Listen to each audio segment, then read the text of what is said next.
आज हमारे देश के संसद भवन में 3 नए क्रिमिनल लॉ यानी कि विधेयक जो है वो लोकसभा में पास हुए। राजद्रोह कानून को खत्म किया गया। अब नाबालिग लड़की से रेप और मॉब लिंचिंग जैसी अपराधों पर भी फांसी की सजा होगी। देश के संसद भवन में संविधान में किए जा रहे ये बदलाव और देश में लागू किए जा रहे ये नए कानून देश के हर एक आम आदमी, आम नागरिक को जरूर जानने चाहिए, क्योंकि दोस्तों ये आपका न सिर्फ अधिकार है बल्कि आपका कर्तव्य भी है। आप एक भारतीय संविधान के मुताबिक जिम्मेदार नागरिक बनकर भारत में रह सके, इसके लिए जरूरी है कि भारत के संविधान के कुछ महत्वपूर्ण विधेयक, कानून, लॉ, इनके बारे में आपको जानकारी होनी चाहिए। आइए देखते दोस्तों कि आज जो ये नए 3 क्रिमिनल लॉ बनाए गए, इनका मकसद क्या है, किस तरह से अपराधियों में अब खौफ पैदा होगा कुछ भी गलत कदम उठाने से पहले। थर-थर कांपेंगे अपराधी। तीनों आपराधिक कानून संशोधन विधेयक लोकसभा से पारित होने के बाद गृह मंत्री अमित शाह ने भी चर्चा का जवाब दिया। अमित शाह बोले कि पीएम मोदी देश की गुलामी के निशान मिटा रहे हैं। अब मॉब लिंचिंग जैसे अपराध पर भी सीधी फांसी की सजा होगी। मॉब लिंचिंग दोस्तों ऐसे अपराधों को कहा जाता है जहां भीड़ मौके का फायदा उठाती है और किसी एक निर्दोष व्यक्ति को पीटा जाता है, ताकि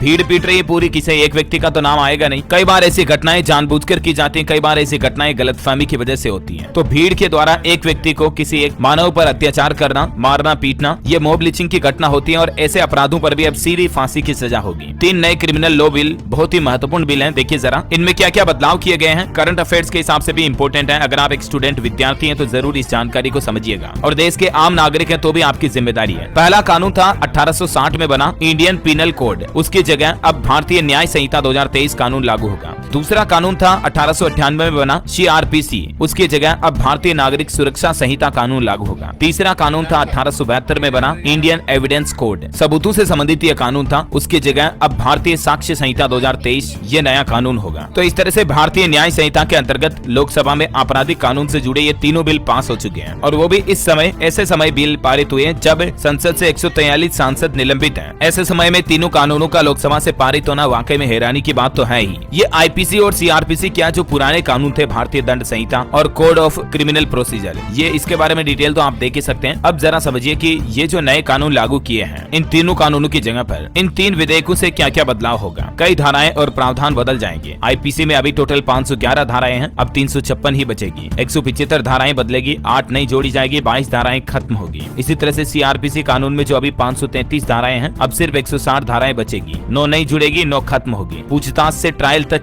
वीडियो कॉन्फ्रेंस से करने का प्रावधान होगा जो पहले नहीं था, यानी कि टेक्नोलॉजी का भी इस्तेमाल पूरा किया जाएगा क्रिमिनल से पूछताछ करने दौरान। सबसे बड़ा फैसला यह है दोस्तों कि अब ट्रायल कोर्ट को हर फैसला अधिकतम 3 साल में देना होगा। देश में अभी 5 करोड़ से ज्यादा कोर्ट केस पेंडिंग है, जिनमें से 4.5 करोड़ केस सिर्फ ट्रायल कोर्ट में पेंडिंग है। तो अब 3 साल की लिमिट लगने के बाद ये जो कोर्ट के केस सालों तक पड़े रहते हैं पेंडिंग, ये नहीं रहेंगे। जल्द से जल्द इन्हें सुनवाई करके खत्म किया जा सकेगा। अब अभी ये कानून जो है लोकसभा से पास हो चुके हैं, इसके बाद इन बिलों को राज्यसभा में पेश किया जाएगा और फिर वहां से पास होने के बाद देश की राष्ट्रपति द्रौपदी मुर्मू की मंजूरी के लिए फाइनल हस्ताक्षर के लिए भेजा जाएगा। बस जैसे ही राष्ट्रपति के साइन होते हैं, ये तीनों बिल हमारे देश में 3 नए कानून बन जाएंगे संविधान संशोधन के तहत। गृह मंत्री अमित शाह बोले कि आतंकवाद मानवाधिकार के खिलाफ है और ये कानून जो नए बनाए गए हैं, इनका मकसद ही ये है कि देश में आपराधिक घटनाओं को कम करना या खत्म करना। अब कोई भी अपराध होने के बाद 3 दिन के अंदर अंदर FIR दर्ज करनी ही होगी। 3 दिन के भीतर रिपोर्ट दर्ज करनी होगी और 3 से 7 साल की सजा में 14 दिन के भीतर जांच करके FIR रजिस्टर करनी होगी। पुलिस की ओर से दंडित कार्यवाही CRPC में कोई समय निर्धारित नहीं है। अभी पुलिस 10 साल बाद भी जांच कर सकती है। अक्सर देखा जाता दोस्तों, भारतीय नागरिक सुरक्षा संहिता के जो पुराने कानून हैं, उनसे देश में न्याय मिलने में गरीबों को मुश्किल होती है, लेकिन गरीबों के लिए संविधान में ये नए कानूनों के तहत व्यवस्था की गई है। नए कानून में हर तरह के मामले की जानकारी, इन्वेस्टिगेशन के लिए पुलिस की जवाबदेही बराबर तय होगी। छोटी बच्चियों से रेप के आरोपी को सीधी फांसी की सजा हो पाएगी। ऐसे सख्त कानून बनने के बाद ही इस तरह की घटनाओं पर रोक लग सकेगी। जो कल ही आपको पता होगा, दिल्ली में 9 साल की बच्ची के साथ घिनौना काम करके नहर में फेंक दिया गया उसके शव को। CCTV से खुला दिल्ली के हैवान का सच। अभी एक दिन पहले ये खबर आई थी, 12 दिसंबर को संदिग्ध हालत में लापता हुई थी बच्ची, जिसके साथ क्या क्या नहीं हुआ मैं बताऊंगा तो आपका दिल दहल जाएगा, आपका खून खोल उठेगा। ऐसी ही घटना मध्य प्रदेश के सीहोर में देखी गई। अभी कुछ दिनों पहले 5 साल की बच्ची के साथ ऐसा काम होता है। 4 वर्षीय नन्ही मासूम के साथ तक छेड़छाड़ी होती है। रो रो कर बच्चियों ने अपनी आप बीती सुनाई। MP सीहोर के श्यामपुर की यह घटना है। आए दिन ऐसी खबरें तो देखने को मिलती ही रहती है। दिल्ली दिल्ली में जो ये 9 साल की बच्ची का मामला सामने आया, इसमें 52 साल के शख्स ने इस तरह का अपहरण किया था। पहले निर्भया केस का मामला आया था, आपको पता होगा। उसके बाद देश भर में कई नई पहल भी शुरू की सरकारों ने। अब जरूरत है वाकई में लड़कियों की सुरक्षा के लिए देश में सख्त कानून बनाने की। अभी कई सारी मुस्लिम कंट्री में ऐसे कठोर कानून है कि सोच भी नहीं सकते कि ऐसा घिनौना अपराध करें। आपको पता होगा ये नॉर्थ कोरिया हो गया, सीरिया, इतने कठोर कानून है कि ऐसे काम किए सीधे सामान कट कर दो, समझ रहे हो। गलत निगाहों से देखा आंखें फोड़ दो। तो अपराधियों में ऑटोमेटिक खौफ होता है कि ऐसे कानूनों की वजह से क्राइम रेट कम होता है। बहरहाल आपका क्या राय और विचार है भारत में जो ये नए कानून बनाए गए, इनके बारे में और डिटेल विस्तृत जानकारी अगर आप जानना चाहते हैं तो ये कमेंट बॉक्स में लिखिएगा। मैं आपको विस्तार से जानकारी वाले अलग वीडियो में बता दूंगा। और बाकी मैंने बेसिक ओवरव्यू आपको सारा बता दिया। इस वीडियो को लाइक और शेयर